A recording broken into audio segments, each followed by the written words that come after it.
دنیا پور assistant commissioner سید وسیم حسن کا گراں فروشوں کے خلاف کریک ڈاؤن، مختلف دکانوں پر چھاپے مارے، زائد نرخ وصول کرنے پر مالکان کو بھاری جرمانے کیا۔ اسسٹنٹ کمشنر کا کمپیوٹرائز اراضی لینڈ مافیا ریکارڈ سینٹر دنیا پور کا بھی دورہ، سائلین کے مسائل سنے، اس حوالے سے مزید جانیں گے۔ قاسم عباس بلوچ کی اس رپورٹ میں۔ ڈپٹی کمشنر لودھرا راؤ امتیاز احمد کی ہدایت پر اسسٹنٹ کمشنر دنیا پر سید وسیم حسن نے گراں فروشوں کے خلاف کارروائیاں کرتے ہوئے مختلف دکانوں پر چھاپے مارے۔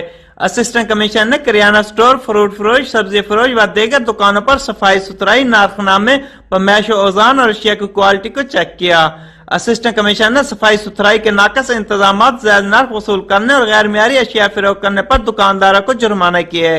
اسسٹنٹ کمشنر سید وسیم حسن نے کمپیوٹرائز اراضی لینڈ ریکارڈ سینٹر کا بھی دورہ کیا۔ اسسٹنٹ کمشنر سید وسیم حسن نے سائلین کے مسائل سنے، متعلقہ افسران کو مسائل حل کرنے کی ہدایت کی۔ اسسٹنٹ کمشنر سید وسیم حسن نے عملے کو ہدایت کرتے ہوئے کہا کہ سائلین کے ساتھ اخلاق سے پیش آیا جائے اور تمام کام میرٹ پر کیا جائے۔ کرپشن اور بدعنوانی ہرگز برداشت نہیں کی جائے گی۔ اسسٹنٹ کمشنر سید وسیم حسن نے گندم خریداری مرکز کا بھی دورہ کیا اور انتظامات کا جائزہ لیا۔ کیمرہ ٹیم کے ساتھ ڈاکٹر قاسم عباس راز